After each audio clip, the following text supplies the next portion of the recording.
For as long as I could remember, the little brick townhouse on Maple Street had been my anchor. It wasn't grand or luxurious, but it was home in every sense that mattered. My grandparents had bought it in the 1960s, raising their children there, including my mother, and I grew up visiting every Sunday for roast dinners, board games, and stories told on the back porch. When my grandparents passed, the house fell quiet for a few years until my parents decided to keep it in the family. At the time, it felt like a promise that no matter what happened, we'd always have that home tying us together. When my sister, Clara, moved to New York after college, she quickly climbed the corporate ladder. She had the polished kind of life our parents bragged about: tailored suits, work trips to London, a condo overlooking the skyline. I stayed behind, working as a freelance graphic designer. My income wasn't flashy, but I was steady, independent, and content. When my parents offered to let me live in the Maple Street house on the condition that I pay them a small rent to cover property taxes, it felt like a blessing. I could afford it, and it gave me stability while I built my design career. Over the years, I poured my heart into that house. Every corner carried a piece of me: the flower beds I planted out front, the faded teal shutters I painted myself one summer, the leaky faucet I learned to fix through YouTube tutorials. I spent weekends sanding the creaky old floors, scrubbing years of neglect from the windows, and turning the attic into a cozy art studio. Whenever something broke, I handled it. When the roof leaked after a storm, I hired the repairman myself. When the furnace died one winter, I covered half the replacement cost because my parents said they were tight on funds. I never complained. To me, it wasn't an expense, it was an act of care. Then, about 3 years ago, things shifted. Clara moved back to town. Her company had opened a regional office, and she said she wanted to reconnect with her roots. But reconnecting didn't mean sharing dinners or movie nights. It meant talking about real estate, investments, and how smart families use assets wisely. Within months, she had convinced my parents to transfer the Maple Street house into her name. They called it a long-term family decision and assured me nothing would change. I was naive enough to believe them. Clara began referring to herself as a property manager. It started with little things: asking me to send rent by direct deposit instead of cash, suggesting I get renter's insurance, and occasionally hinting that the market's changing. I brushed it off. Clara always spoke like she was running a board meeting. She loved being in control, even of things that didn't need controlling. I told myself it was fine. She was my sister. Despite her growing presence in the background, I kept living my quiet, creative life. My work-from-home setup bloomed into something I loved: clients from all over the country, deadlines that fit my rhythm, late nights filled with music and sketching. The house wasn't just a roof over my head. It was part of who I was. Its creaks and imperfections comforted me. It held my history, our family's history. So when that email arrived one Thursday morning, the subject line reading "Notice of Rent Adjustment," I didn't think much of it. Maybe the property tax had gone up a little. Maybe she was formalizing something for paperwork. I opened it casually, sipping my coffee. My cat curled beside me on the WINDOWSLL. By the time I finished reading, the mug slipped from my hand and shattered on the tile. Clara's message was polite but clinical. My rent was increasing from $2,350 to $7,100, effective next month. In accordance with current market value, she wrote, to ensure fair management practices across all my properties. It was signed, "Warm regards, Clara Henderson. Owner, my own sister had just turned my home into a business transaction. And for the first time in 15 years, that house no longer felt like mine." I sat staring at the email for what felt like hours. My brain couldn't process the number $7,100 like it was written in another language. That was nearly triple my current rent. I reread the message, hoping I'd misunderstood something, maybe a typo or decimal error, but no. Clara had attached a PDF titled "Revised Rental Agreement" with neat bullet points and legal jargon.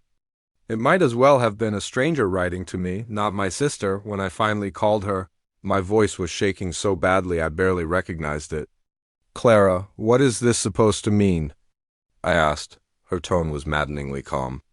It's exactly what it says, Em. The market's changed. You're getting a good deal even now. 7,000 is still below average for that neighborhood. Below average? I sputtered. This isn't some apartment listing. This is our family home, Grandma and Grandpa's house. You can't seriously expect me to pay that. She sighed like I was being dramatic. I can and I do. I have other tenants paying market rate in my properties. I can't make exceptions. It's just business, Emma. It's just business. The words landed like a slap. I could practically hear the invisible wall between us, her side cold and polished, mine messy and human. I tried to remind her how I'd cared for that house, how I'd poured years of savings and effort into keeping it from falling apart. She brushed it off. That was your choice. You lived there rent-free for years? Rent-free? I repeated, incredulous. I paid you every month. I fixed the roof, the plumbing, the paint, things you were supposed to take care of as the owner. Clara's voice hardened. And I appreciated that. But this is how things have to be now. If you can't afford it, there are other places you can move. I hung up before I said something I couldn't take back. My hands were trembling and I realized I'd been crying without noticing. Later that evening I called my parents. Maybe they'd talk sense into her. Surely they'd understand how wrong this was. My mother answered, cheerful at first until I mentioned the rent. Then her voice turned careful. Sweetheart, you know your sister's always been practical, she said. She's trying to be fair. She can't run her properties based on feelings. Fair? I said, my voice cracking. You think tripling my rent is fair? You all said this was my home. It was, darling, she said softly. But now it's Clara's, you have to respect that. I could hear my father in the background muttering something about financial responsibility and the real world. When he got on the line, his tone was stern. You can't expect handouts forever, Emma. Your sister worked hard for what she has. Maybe it's time you start thinking about doing the same. That cut deeper than anything Clara said. Handouts? I'd never taken a handout from anyone. Everything I had? I'd built on my own, my business, my savings. Even the renovations that made that house livable again. By the time the call ended, I was sitting on the floor, staring at the framed photo of my grandparents on the wall. They were smiling in front of the same house, back when it was full of warmth and laughter. I wondered what they'd think if they could see what we'd become, if they'd still call us a family. For the next few days, I moved through my routine like a ghost. I worked, answered client emails, watered the plants. But everything felt hollow. The walls that once comforted me now felt like they were closing in, whispering that I didn't belong there anymore. Clara's voice echoed in my head every night. It's just business. But to me, it was never business. It was home. It was history. It was love. And now, apparently, all of that had a price tag. The invitation came 2 days after our last phone call. Text from Mom popped up on my screen. Family dinner Sunday at 7. Everyone will be there. Let's clear the air and talk things through. For a brief moment, I wanted to believe it. Maybe my parents had realized how unfair this all was. Maybe Clara had cooled down and wanted to make peace. I spent the rest of the week convincing myself it would be fine, that we'd talk like adults, as sisters, and find a solution. On Sunday, I brought a homemade lemon tart. It was the same dessert Grandma used to make when we were kids. I thought maybe something familiar would soften the edges of our argument. When I arrived, Clara's sleek silver SUV was already parked in the driveway. I took a deep breath before walking in. The living room was full. My parents, Clara, her fiancé Andrew, and even my younger cousin Ryan all seated around the table like it was Thanksgiving. Clara looked effortlessly composed, wearing one of her sharp beige blazers and sipping wine like a queen at court. Mom greeted me with a too bright smile, as if pretending nothing was wrong. Emma! We're so glad you came, she said, hugging me lightly. Clara's been telling us about her new property ventures. She's doing so well. Of course she was. We sat down to eat, and for a few minutes, things were civil. I tried to keep quiet, hoping to get through dinner without tears or another argument. But Clara had other plans, so, she began, setting down her glass and flashing me that patronizing smile I'd come to dread. I'm guessing you've had time to think about the new lease agreement? The table fell silent. Forks paused mid-her. I froze. I hadn't wanted to bring it up here, but she had made it public. Clara, I said carefully, this isn't really the time. Oh, come on, she interrupted with a light laugh. We're family. We can talk openly, can't we? Mom gave a small approving nod. Dad cleared his throat, but said nothing. I just don't understand why you'd raise my rent that high, I said finally. You know I can't afford it, and you know how much I've done for that house. Clara leaned back in her chair, her tone smooth and detached. Emma, I'm running a business. You're living in prime real estate. You've been paying under market rent for years. I can't make exceptions just because you're my sister. Andrew chimed in with a smug grin. She's being fair, Em. If you look at comparable listings, $7,000 a steal. I could feel my face flushing. I'm not a tenant off the street, Clara. That house is our family home. You got it from Mom and Dad for basically nothing. Dad put down his fork. That's not your concern, he said sharply. Clara's the legal owner now. She can charge what she sees fit. But don't you see how wrong that is? I turned to Mom, desperate for some hint of compassion. I've taken care of that place for years. I fixed everything she ignored. I made it livable. Mom sighed softly. We appreciate that, honey, truly. But Clara's right, she's being responsible. You need to stop making this emotional. It's just business. That phrase again. Like it was a family motto. The humiliation hit me like a punch. I looked around the table, at my parents, my sister, her smug fiancé, and realized no one was on my side. Not even a flicker of empathy.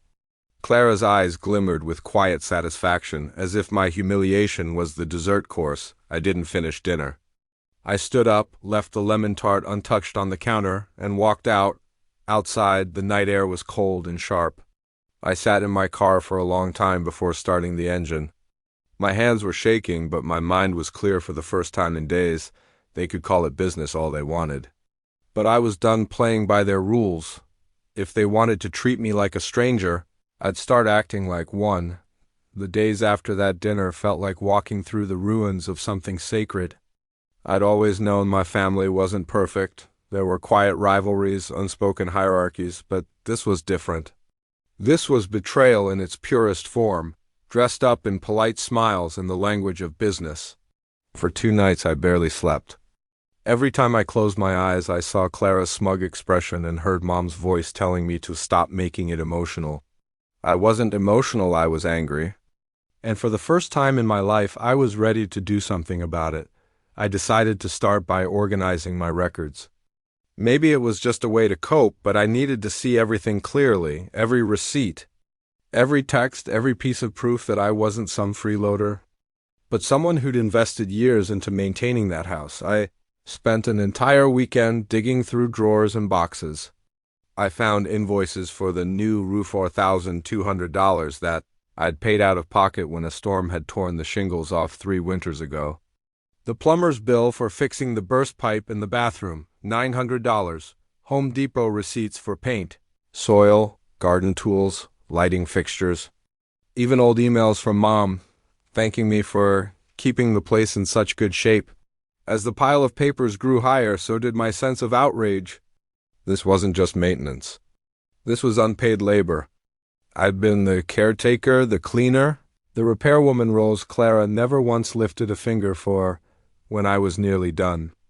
I decided to check the property records online, mostly curiosity, maybe a little self-punishment.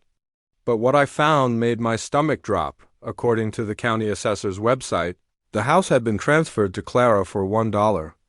A symbolic sale, a family transfer. That meant she hadn't paid a cent in market value, hadn't paid property tax on the full worth of the house, and had gained full ownership with all the benefits. For $1, I stared at the screen, rage bubbling up through disbelief. My parents had practically handed her the house, then let me pay rent money that had gone straight into her pocket. Every check I'd written, every modest payment I'd made was profit for her. Oh, well, she smiled and thanked me for helping keep the family legacy alive. I printed everything, the receipts, the repair invoices, the property records. When I laid them out across my table, it looked like evidence in a courtroom. Maybe that's what it was. The next morning I called Liam, a friend from college who'd become a real estate attorney. I didn't tell him the full emotional story, just the facts. He listened quietly, then said, "You might have a case, actually. If you've paid for structural repairs or upgrades that increased the home's value, and there was no formal agreement labeling you a tenant, you could argue you've got an equitable interest in the property." I blinked. Meaning? Meaning you've basically helped build and maintain an asset that's not yours. She benefited financially. If she tries to evict you or enforce that ridiculous rent hike, you could countersue or demand compensation for your investments. You have proof, right? I looked at the table covered in paper. Plenty. He paused, his voice firm now. Then don't let her push you around. You're not powerless here. After the call, I felt something I hadn't felt in weeks. Control. Clara had spent her life treating me like I didn't understand how the world worked. She'd forgotten one thing. I might not speak her language of contracts and market value, but I understood fairness. And I was done letting her rewrite our story. That night I sat by the window with my laptop open, drafting an email. Not a plea this time. A warning. Subject: Notice regarding Maple Street property, Clara. I've reviewed the ownership transfer and my financial contributions over the years. I've also spoken with legal counsel. Before I decide on next steps, I'd like to meet in person to review the documentation. Please let me know when you're available. For once, I didn't tremble as I hit send. Let her see what business looked like when it came from me. Clara didn't reply right away. 3 days passed in silence, long enough for me to start wondering if she was ignoring me out of arrogance or fear. Then, late Thursday evening, an email came through. "Emma, I'm free Saturday morning. Let's keep this professional.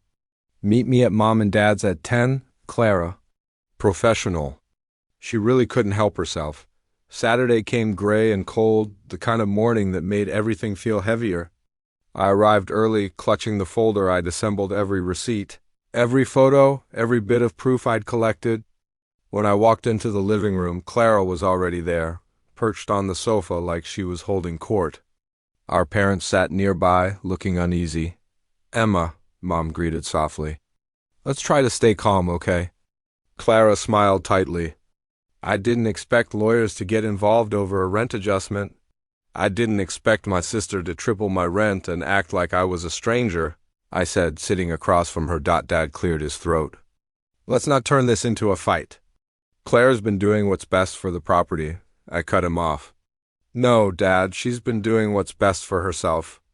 "There's a difference." Clara rolled her eyes, but I could see a flicker of uncertainty.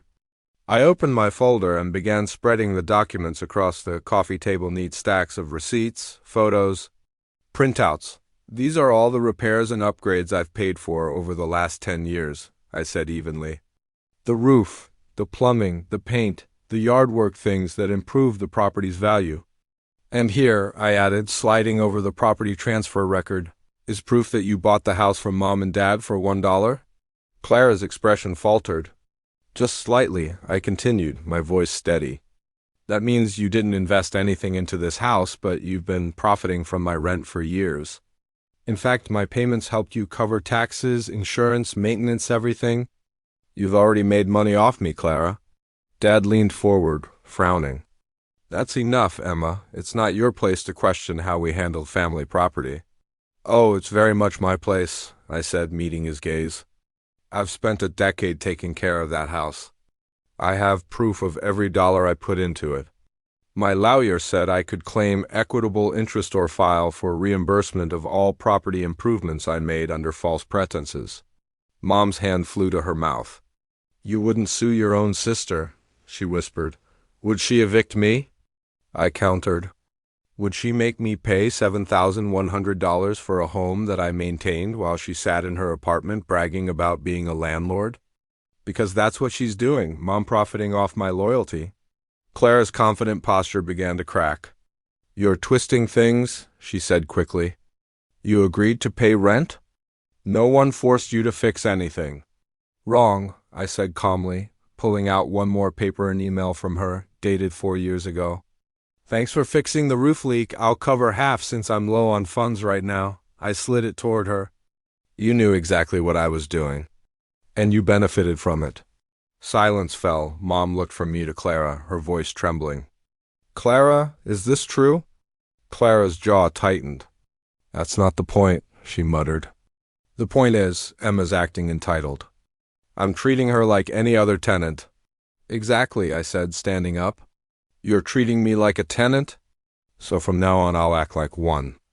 No more maintenance, no more improvements, and definitely no rent until this is resolved legally. You want business? Fine, let's have business.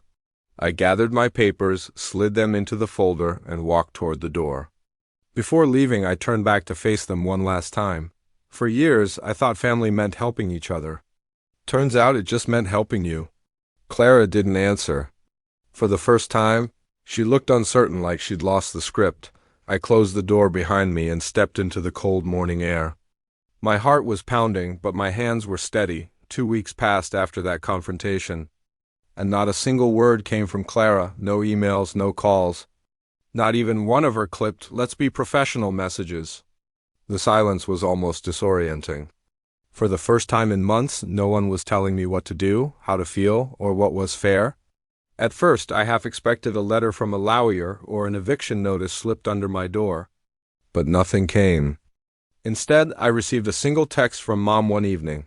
Clara says she's reviewing your claims. Let's all take a step back before this gets out of hand. Out of hand. That made me laugh out loud. Apparently, standing up for myself was the problem, not being exploited for a decade. Still, the quiet gave me time to think. I spent my evenings sitting in my studio, surrounded by boxes of files and old photos. The house once my safe haven felt strange now. Every corner whispered reminders of how much I'd given and how little it had mattered to them. I started to see the peeling paint, the scuffed floors, the places I'd once fixed with love but that now just felt like scars. And one morning, as I stood by the window with my coffee, it hit me. I didn't want this house anymore, not like this. Not when every memory in it had been soured by betrayal and greed. I realized that if I stayed, I'd always be haunted by the way my sister's voice had sounded that night, smooth, cold, and detached. It's just business. So I opened my laptop and started looking for apartments. Not houses, not long-term commitments. Just somewhere small, clean, and mine. It took less than a week to find it, a cozy studio downtown with tall windows, a creaky wooden floor, and enough light to fill every inch of space. It wasn't much, but it was freedom. When I told Liam, my lawyer friend, that I was moving out, he asked if I still wanted to pursue the claim. I thought about it. I had every right to. Clara owed me thousands, maybe tens of thousands, for the improvements and maintenance I'd done. But in the end, I told him no. I've spent enough of my life fighting for something that never wanted me, I said. I'd rather start over clean. Packing took days. Each item felt like a decision, what to take, what to leave behind. I left the heavy furniture, the curtains I'd sewn, the little garden tools by the back porch. I packed my books, my sketches, my plants, and the photo of Grandma smiling on the porch steps. The morning I moved out, Clara showed up. She didn't call first. I was just loading the last box into my car when her silver SUV pulled up. She stepped out, wearing that same immaculate coat she'd worn the day she raised my rent. Leaving? She asked, her tone carefully neutral. I nodded. Yeah, you'll have your house back. You can rent it to whoever you want for whatever price you want. She crossed her arms. You didn't have to make this so dramatic, Emma. I almost laughed. Dramatic? You tripled my rent and humiliated me at dinner? She looked away for a moment, her confidence faltering just slightly. I didn't mean for things to get ugly. Things got ugly the moment you decided profit mattered more than people, I said quietly. I used to think we were a family, Clara. Turns out I was just another investment. Her mouth opened like she wanted to argue, but nothing came out. For once, she had no clever retort, no rehearsed speech. I walked past her to my car and set the last box inside. Before I got in, I turned to her one last time. You taught me what family means to you. Now I'm learning what it means to me. Then I drove away. My new apartment wasn't perfect. The walls were thin, the plumbing moaned, and the paint was uneven, but when I unlocked that door and stepped inside, it felt like peace. I unpacked my sketchbooks, brewed a cup of tea, and sat by the window as sunlight spilled across the floor. For the first time in years, I felt free. And as I watched the city come alive below me, I realized something simple but powerful. Sometimes walking away isn't losing. Sometimes it's the only way to finally win.